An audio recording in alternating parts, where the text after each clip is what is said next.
Hi guys, welcome to the second iteration of Explain That Photograph. Today our guest is Lorenzo Catena. He is an amazing photographer based in Italy. He is, I would say, a person on the rise, and but many people already know him as quite a splendid photographer. And I've been following his work for a while now, and I'm just happy to be able to talk to him. So, welcome to the vibrant world of Lorenzo Catena. He is an amazing person as well as a photographer. So sit back, relax, and enjoy the conversation I had with him for this episode. It's a really big pleasure for me to have you, to be able to talk to you like this, actually. Yeah. Because I forgot when I found out your Instagram first, but I think were you on some kind of like article about like using Instagram? And Yeah, probably. I think so, yeah. And then yeah, that's probably it. Yeah. And then I saw your work there first, and I was like, wow, this is amazing. And then yeah, then I started following your work, and I think I've been following your work pretty much like since the beginning of when I started taking photos a few years ago. So I'm a big fan of yours. So it's really nice to hear you talk, man. Thank you. It really means a lot. And you are always so kind to me. Yeah. And I also love your work. I love watch your YouTube videos, and every time you post something on Instagram, it's beautiful to see. So I really appreciate your work. Well, thank you, Ryan. Thank you. Just for the people that don't know who you are, can you briefly introduce yourself? Yes, I will try. So I'm Lorenzo Catena, and I'm from Rome, Italy. And I am a street photographer, but I'm not that strict on terms. In fact, I'm a photographer. I photograph everything I'm drawn to, and I'm also a professional photographer. I work with events, products, and architecture also. In fact, I am an architect, and this was my main job and interest since 2019. And now I'm focusing more on photography. So my research and vision as a photographer consists in working on the coexistence of multiple elements and trying to summarize them through a simple and clean shot. But as you know, my research is constantly evolving, so I hope that in the future maybe I can switch to work on single photographs to long-term projects, something that I'm already doing. So maybe there will be some changes, and that's it. Thank you. Yeah, I could really see how yeah, I feel like you're a couple things. Well, as you mentioned, I think you focus a lot on things like layers and a little bit more complex compositions, but because you have such a good sense of beauty, I think it doesn't seem that complex sometimes, which I love, actually. It's not, let's say, it's not complexity just to be complex, but there's a purpose to it. And then that's always enhanced by the great light or the great color that you shoot in. So I guess that's one of the main things that I love about your work. But also another thing is because you're not like repetitive with your work, I think. Like you're always challenging new things, and I could really see that, but it's not, but you still have like this is like corny, but you still have like your signature on it in a way. Like it's still a Lorenzo Catena photograph, but it's in a different setting. And yeah, I love that too about it. Yeah. Thanks. It's a huge compliment. But let's see. It's easy for me to would be easy for me to be repetitive sometimes because I could take over and over the same picture, no? But I try to escape from that. I don't want to be repetitive.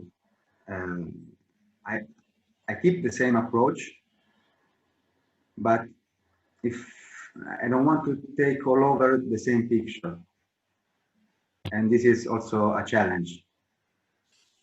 Yes, yeah, no, that's very true. It's very true. It's a big challenge, isn't it? Especially Yeah, especially with social media, and it's not a bad thing, but people expect you to post a lot. every And day. Yeah, exactly. Lately, I'm not posting so much because yeah, I'm focused on a long-term project and I'm keeping it um, like hidden from the public, no? So I want to like know where I'm going, and then I will start posting something and so forth. Maybe I will start again posting the old picture or doing some video with that. I don't know. cool. No, I think on Instagram sometimes you can tell when good photographers are cooking something up, like when they're hiding something, and you're hiding something, man. In a good way, don't worry. And yeah, I could really see you're trying to do something with your work, and I love it. Yeah. Yeah, And maybe we can talk later about that, but kind of tired to be a single photographer, no? So it's time to see I, where I can get. I mean, listen, there's so many things that I want to tell my audience. Like I even looked at your actually your architecture. And Jesus, man, it's amazing. And you're an amazing musician too. And there's just so many things that people need to know about you, I think. But let's try to focus on photography. And yeah, so let's go to one of the photographs that I wanted to talk about. And Okay. it's YouTube, so I think it'll magically appear somewhere. Yeah, I really don't know where I'm going to put it, but yeah, so the photo will appear here. And yeah, this photo, when I first saw it, is just I was just mind blown because, well, I mean I can explain it myself, but I would like Yeah. if you can briefly explain this photo for me. For example, like when was this taken, where was it taken, what is happening here, and maybe even about the gear, and Yeah. that stuff. So this photo was taken in London during my visit at the London Street Photography Festival in 2018, where I also won the London category with a different shot. I don't know if you can show it later I'll show. somewhere here or there. Basically, that shot was about a lonely man that was sitting alone in the bar, the Tate Modern. So completely different shot. But Oh, that was in the let's Tate go. Modern. Yeah, Tate Modern Oh. was. I approached him pretending to shoot the architecture up above. Then I let fall my camera on the chest, and I shoot the photo without looking at the frame. So it was another strategy. Interesting. Yeah. Wait, So let's just wait before yeah, we go further. I know I'm not against any type of photography at all. Usually, I know some people that don't like hip shots. What is your opinion this is on that? a chest shot. Mm. This is different. Sorry, man, I got it wrong. But yeah, I mean, I'm not trying to like go after you or anything, but I just want to hear about your Yeah, opinion. I think I understand that, but of course, before taking the photo, I set the camera the way I wanted because I always do this way, like I'm a manual photographer basically. Mm. So was like pretending to be awkward, I don't know, on purpose. And set the camera, the focus, and pretended to shoot the architecture, and then I let the camera down. But also the point of view that was at the same height of the subject, I think it's better than a shot taken up above him. So I think there is a purpose also because I took that shot in that way. And in general, I think if you apply a purpose on the way you are taking your picture, it's okay. If you're taking picture, I don't know, without knowing what you are framing or what you are going to frame, and that's, it's not a problem, but you are more, I don't know, you don't know what you catch. Yeah. And how it's going to be. Yeah, no, I totally agree. Yeah. Cool. Great. That's interesting though, because as an architect, are you drawn to good architecture? I feel like sometimes, I mean, in a lot of your photographs, I see something like a good building. And are you drawn to those? I mean, like first is I'm drawn to light and color together, but the setting should be aesthetically pleasant. I think, I don't know, it's most of the time is like that. Then if I see a subject that it can make the photo, right, I don't care about the setting. That's in context. That's an interesting statement, and one that I probably like too. Yeah, because I see a lot of amazing photographs, but sometimes they're not in the most beautiful, as you say, like setting. Like they're not in the most, the light isn't great, or there's just a bunch of people going crazy. But with your photographs, yeah, I see a very complex but very organized setting with good light, great color. I think it's a mindset about my background as an architect. I don't feel that every photo should be like that, because I love street photos like that are really dirty in that sense. But I cannot take those photos, or I can take it, but then I can't. You won't choose it. Yeah, I won't choose it. That's a great. I think that's a very interesting perspective, and something that a lot of people, including myself, can learn from. Yeah, I'm.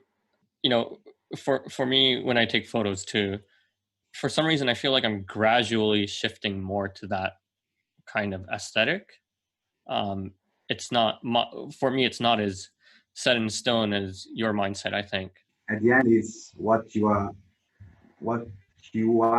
as a photographer, as a person, what you are drawn to. Thank you. That's great. Thank you. So you cannot tell lies to yourself, no? So. That's very true. Yeah. Okay. Wow. Wow. Back to the main picture. Yeah, I know. We went through so much already, but yeah. So this photograph, let's go to this one with the lady looking into. Yeah, this one. I don't know. When I first saw it, I think I sometimes thought of like, what if like I used flash in the foreground and there was good light in the background, and maybe I can like highlight something. And I always like had that in the back of my mind somewhere. And then when I saw this photograph, I was like, oh, this is exactly what I wanted to do. And I'm not going to do this anymore because this is the best photograph that I've seen using that technique. And because this is the result of a period of time where I wanted to do something like that. Like for 6 months, I went out in the streets also of my hometown, experimenting with my flash. So I was with my FUJIFILM X-T20 Hmm. and the off the camera flash with a trigger on the camera. Mm. And I wanted to experimenting with the artificial light and natural light. Especially, I wanted to experiment, kind of understand at some point that I was keeping the shadow area in the real life. Mm. And with the flash, I can play also with the shadows area, no? Yep. So I can illuminate what is in darkness. And, and so I wanted to create a relation between artificial and natural light on purpose. And I thought before going out, thought about it before going out on the street. So in that period, I was like shooting in that way. So I arrived in London with that mindset. And this picture was taken near the Science Museum in London. At least it was where I was headed. Okay. But you know, everything can be a distraction to a photographer. And so instead of entering the museum, taking pictures of dinosaurs and stuff, my attention was taken by the vibrant color of that pink building in the background. Mm. So I saw that, and I went in that street, and that's the starting point. Like I never maybe because I never photographed a pink wall. I don't know. It's a strange color to catch. Yeah, it is. Yeah, I've never seen this color. Yeah. Yeah. Wow. Wow. So Mm, mm, mm. yeah, in that mindset of working with the flash, dark areas, illuminating what is in the shadow, playing with the relation between foreground and background. That situation was great because there was a lot of people in the dark area of the image, in the left of the image. Mm. You cannot see them because they are covered by the subject. Mm. So did you, And when you're taking the photo, did you intentionally go really close in order to yeah, get rid of the other people? yeah, yeah. I wanted to. There was this couple that was hugging really deeply, and I did all the things that are normally somebody on YouTube video uh, tells you not to do when approaching people in the street. So I was really suspicious. I was looking and looking at the situation, and I shot 2 times really close to them. I didn't know what at the moment. I didn't know what I'd taken Mm. because I was really um, afraid of the reaction. You know? But Yeah. fortunately, nothing happened. I think the guy said something to me, but I was only thinking of getting away. I remember not so much really, but maybe I said something back. I'm still deeply sorry for ruining that time. And it's also something that we can talk later because this approach is really stressful. Mm. You know, you Yeah. take picture without asking for permission and so forth. But Yeah. I was quite happy with the result. I was really surprised by the look of the girl and the play with the two sources of lights, background and foreground playing together. But the photo wasn't exactly like you see it now Hmm. because there was movement. Hmm. So there was some distortion in the picture. And so something that I learned also is that once you think you have the photo, like the shot that you really like, you have to treat like it like gold. Mm. So I knew that I had the shot, and maybe in the past I would think that the shot was ruined because of the distortion. Oh. Mm, mm, mm, mm. So I play with the warp stabilizer, something.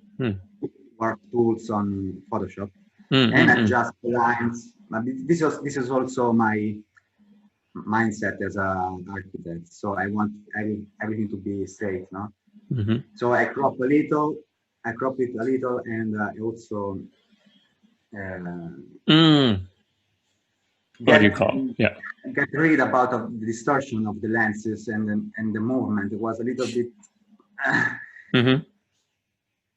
because I was moving. Yeah. So, but so you have to treat your photo the best way you can. Your job doesn't finish when you've taken the photo. Most of the time, somebody posts it immediately on social media on their site. But this, I think, also helps the photographer understand how they communicate their work. But also it's the time when you are face to face to your picture, no? Yeah. So you have to take time and see your work. Also be very critical about what you could have done better and so forth. So, and also I didn't post the photo immediately. I waited for 5 months, something like that, because as I told you, I was working on a series that I didn't finish because it was getting very repetitive. Yeah. And so I waited, and once I posted, it went crazy. Like every time I posted, this photo goes crazy. I'm really, I don't know. I think it's the eye. I think for some people like me, it's kind of like everything you want in a photo, I think. But yeah, no, thank you very much. And that was very interesting about the editing portion. I actually recently I was really thinking about this, like how much should I be editing my photos? And as you said, like most people on YouTube and most people like I guess contemporary street photographers think that they don't need to edit their photos too much or they shouldn't edit their photos too much. And maybe that's right for certain people, that's right for certain occasions, but that's not really the case for I think everyone. If you work in a way that you are relying also to an aesthetic work, no, you try to be as perfect as you can, no. But if you work on I don't know, straightforward street photography, like really classic, no, there is, I think maybe there is less work to do. But even though I think that you should always tune up your shot, also because it was in the past in the dark rooms. Every photographer spend their time there, and is the time that you are facing your work for long enough that you are really understand what you want to communicate also and how you want to be as an output. So many lessons there, I think. Thank you. Okay, so I mean that's interesting though, especially I forgot, but another point you mentioned was about, the approach to taking photos of people on the street, how you were not 100% comfortable taking the shots of these people, and it's really nice hearing that from you actually, because many people think that many people have this unnecessarily super hardcore street photographer image in them, right? I mean, sometimes we forget that we rely to people we don't know that have their life and they emotions, and I don't know. We use people as objects sometimes, no? Yeah. Mm-hmm. And I completely understand it in the street photography world that you should not interact with your subject. But this can't prevent the photographer to be sorry. So it happens. Yeah, yeah. And what do you think, especially now with the pandemic and people, Yeah, yeah. having distance too? I think it's more of an issue right now too, right? Now, I don't know, we can switch our talk for a moment, but in the project that I'm doing, I'm always asking for permission. Mm.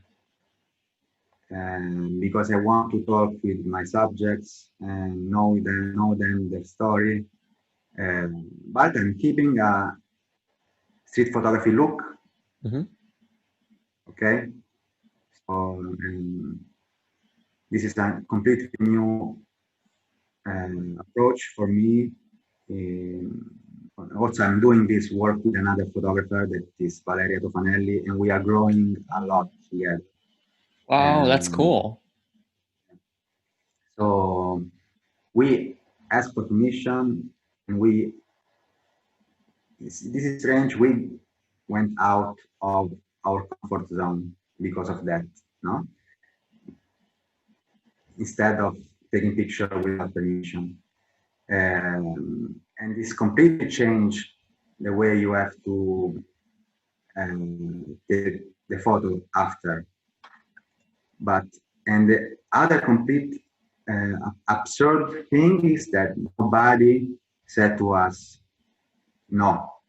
Everybody told us, yes, you can take our picture, even in these times of pandemic. Oh. So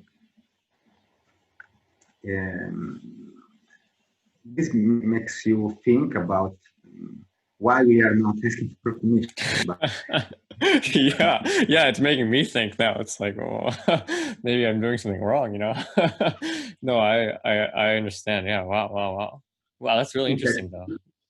at the end you get a completely different moment. It's not, it's less natural. Yes, you have to work with that and be okay with that. Nick. Well, actually, you know what? Let's. I want to ask you one more question, Yeah. not about exactly a photograph, but wait, how long have you been taking photos for? Was it? I remember very well. Since June 2016, I Mm. I spent like 3 months looking at the right camera to buy, and in the end I took this Fujifilm X70 with 28mm lens Mm. equivalent, and then after 2 years I switched with XT20. So yeah, I started in June 2016 taking picture of architecture during my lunch break. Mm-hmm. And then I kind of uh, get bored about architecture. And I've noticed that I was getting closer and closer and closer to the passersby, to the subjects. And then I discovered the work of Alex Webb. Mm. Mm, I rediscovered Cartier-Bresson in another way, and then I started taking pictures in a more street photography way. Mm-hmm. Yeah, I was actually gonna mention that. Yeah, very, very. I could definitely see the Alex Webb influence. Yeah, it's a huge um, influence in my work. Also, the way he splits the frame creates the relation between foreground and background, the Yep. light and the color, of course. But uh, yeah, Yeah. Yeah, which will actually lead to the next photo, I think. But wait, you mentioned 28 mil. You mean 28 mil on the Fuji, so it's like 40 something, right? No. It's sorry. It's 28 millimeters equivalent. So it's like Oh, 18. really? I thought Yeah. you shot longer. I don't know. I don't know why, but wow. So you're Uh, really close then. You're really yeah. close. Oh Yeah. shit! Wow. But Jeez. with the previous photos, it was with the zoom lens. Mm. Was I think was at um, 35 millimeters equivalent. Mm-hmm. Wow. I don't know. I guess I just expected you to shoot I longer. shoot also. I shoot with all the lenses. I have also a 26 millimeter, uh, not equivalent Mm-hmm. lens. I think it's 88 millimeter equivalent.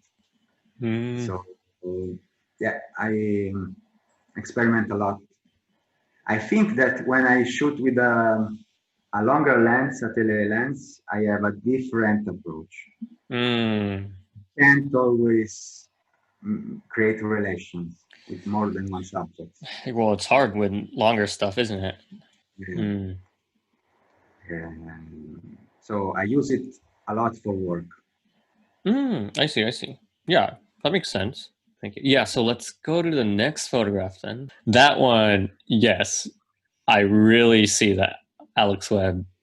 Um, I'm not Doesn't saying that it's you're copying or anything. I'm just saying that like It was in the back of my mind. I It's see. I always, see. I see. it's always there. Nobody can touch it. Yeah, So he does that to people, doesn't he, Alex exactly. Webb? Yeah. And so yeah, this photo was taken in. We are going with this. We are going back in time. This photo was taken in Milan in the spring of 2017. Wait. And So that's like less than a year after you started taking photos then? yeah. Oh, jeez, man. That's crazy. Oh, man. Um, but I think Sorry. that also this aspect is something that I always think about. More than one person told me like I will not be able to take the picture you take and so forth. Most of the time I reply to them, it's not true because I think that in the back of your mind there are all the movies that you've seen, all the artwork, all the I don't know architecture stuff or something that you studied is there. Mm, You know what is a good picture, and you know how to frame it. true. So it's a matter of getting serious most of the time. Like uh, be more serious about taking picture. I don't know once every time every time you can, Mm, building that's up a your your skill as a photographer.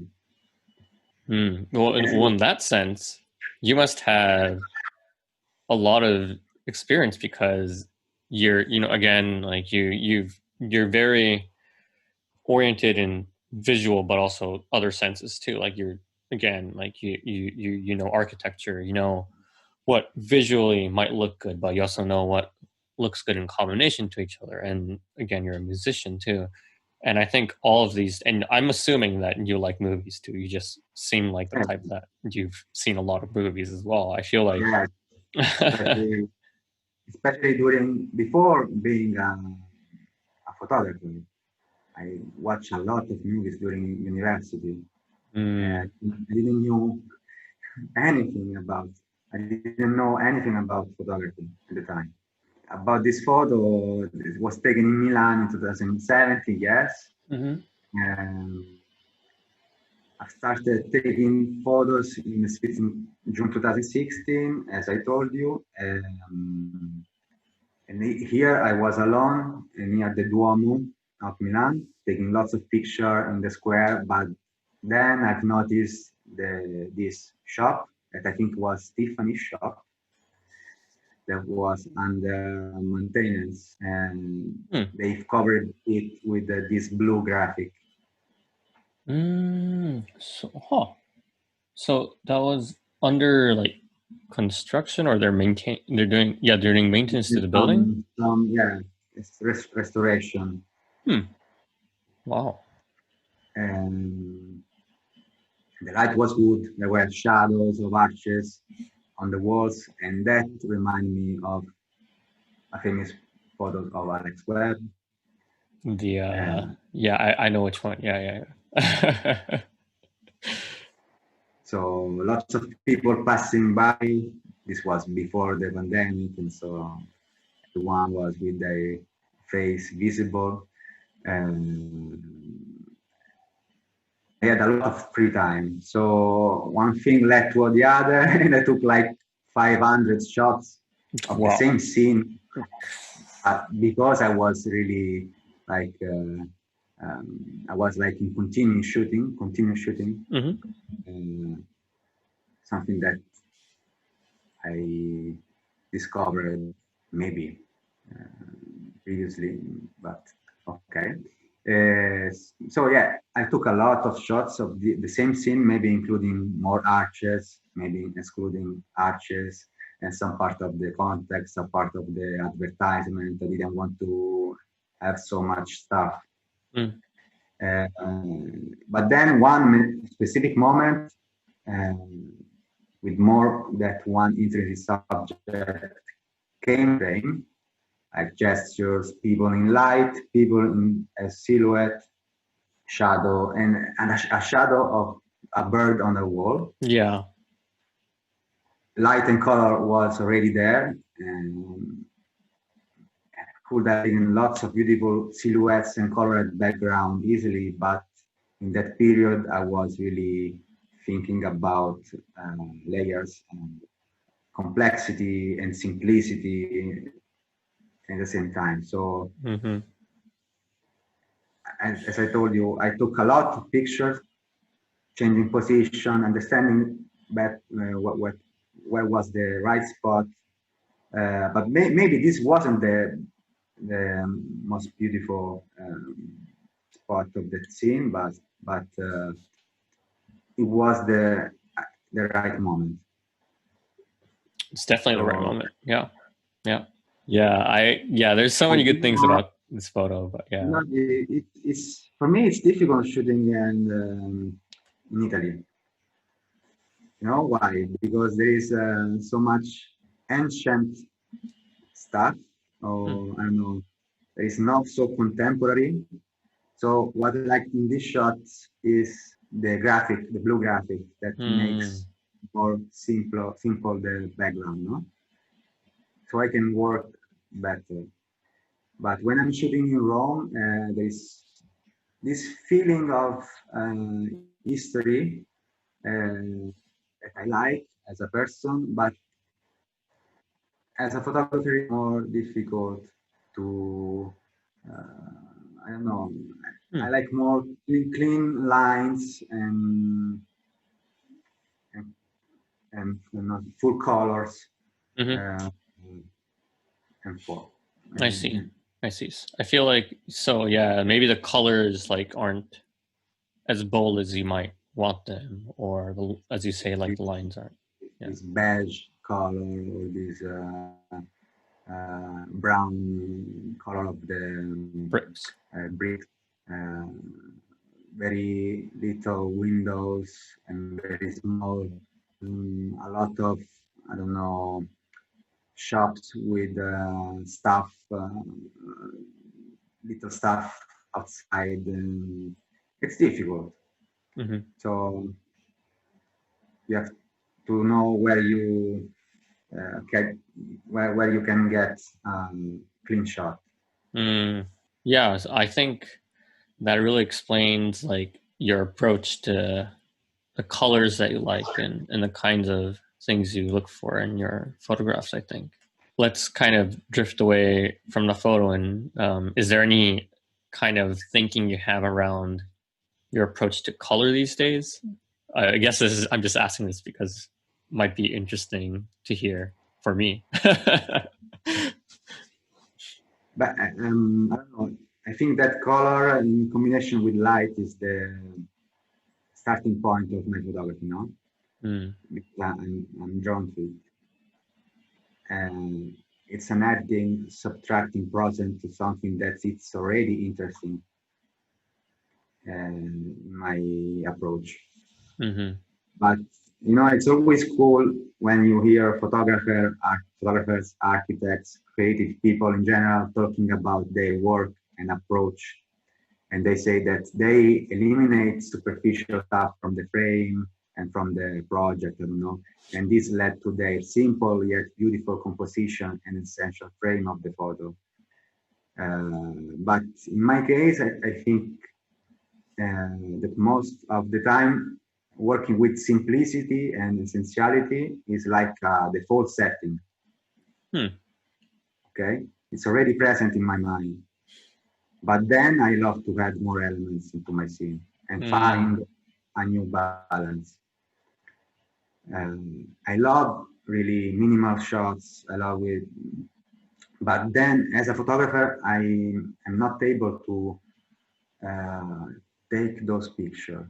I really like them watching, but then the I don't know, the performance as a photographer for me it's different. I have to uh, create a new balance.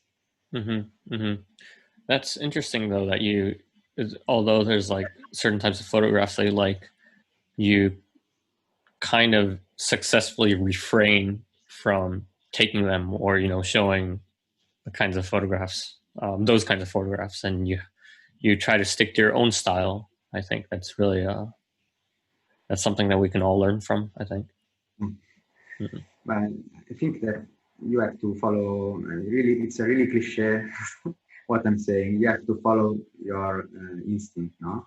Mm. At the beginning, you will always like I don't know, not copying, but being so influenced by others. Mm-hmm. And but not only photographer, you are influenced from, you receive influence from so much stuff, and bring it together, and maybe intertwine the different influence makes you I don't know, who you are. Mm. And so everyone can be um, different from the other. I think in a small amount maybe, but everyone is different. Well, yeah, thank you. I feel like we've covered so much. Wow, wow. It's really hard to explain, but no, I definitely agree with that.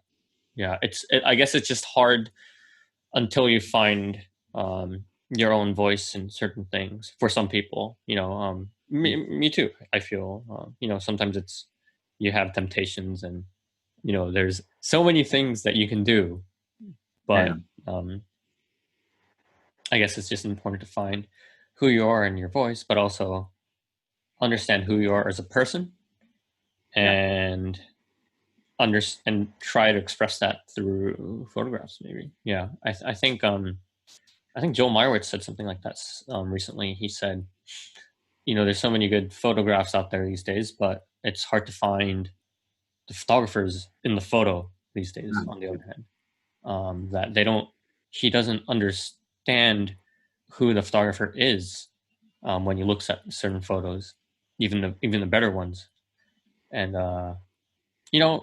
that's not always maybe 100% necessary, but for certain people, like that's a strong selling point, like having that eye or the sense of or the sensuality of the photographer within the frame.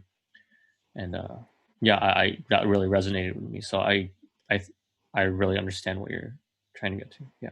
So I mean, yeah, thank you so much for your time, Lorenzo. That was thank you again to you. As I said, it's I'm very proud to be on your channel, and I really, I don't know, happy to be your guest. And I don't know, also it's really great to see how it's growing day after day, your YouTube channel, and I'm very Is happy it? for you.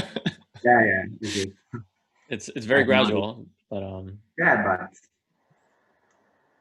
I think you are great with that, so don't stop. wow, Please. thank you. Thanks. Wow. Yeah, thank you. It's I hope someone bigger can cover you, because then it'll be better for you.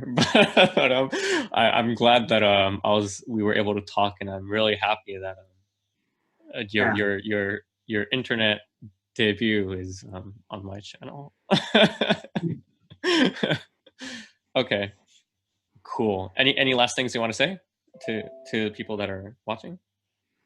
And I don't know.